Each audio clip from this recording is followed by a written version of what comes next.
Okay, so yesterday I took a look at Frankenhooker, a story about a scientist and essentially reanimating the undead gone, I'm going to say comically wrong. It's an entertaining movie, but it's primarily like stupid slapstick comedy. Now, The Re-Animator, the movie that really made, Jeffrey Combs well known. If you don't know who he is, and you've never seen this movie, you have kind of a similar story to Frankenhooker, but entirely different. You've got a pair of scientists who all of a sudden discover this weird, glowing green substance that allows them to reanimate the dead. They first try it on a cat. Doesn't work out as well as they probably would have liked, but it's done well. For this being like a mid-'80s movie, based off a Lovecraft short story, this movie is done phenomenally well. You've got gore. You've got good comedy. It actually works. A lot of it kind of has a fairly basic sort of,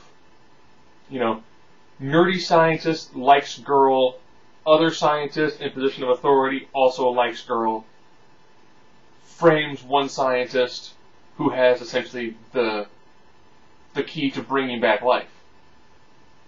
And depending on how long you've been dead, you get different results. You either get kind of like a mindless zombie, or you get someone who's essentially, what's the way to put it, ravenous. And that's what makes it work. You've got the science element, you've got a bit of a zombie element. It's funny. This is definitely one of those cult classics. You don't need to know a lot about the plot, because the plot itself is essentially a guy finds a way to reanimate the dead. That is your plot. But it's got gore, it's got comedy, it's got, for the time, really good special effects, and the acting is solid. So, if you watched Frankenhooker and you laughed the whole way through, you can watch Re-Animator. It's better budgeted. Definitely a cult classic. It's got Jeffrey Combs in the role that kind of made him essentially almost kind of like a mini horror icon. His character and his demeanor is almost kind of like Norman Bates. He's got that,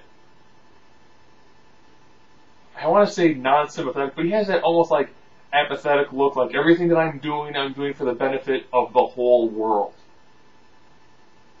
But I'm reanimating the dead with a solution that may or may not work and may or may not have bizarre unintended consequences.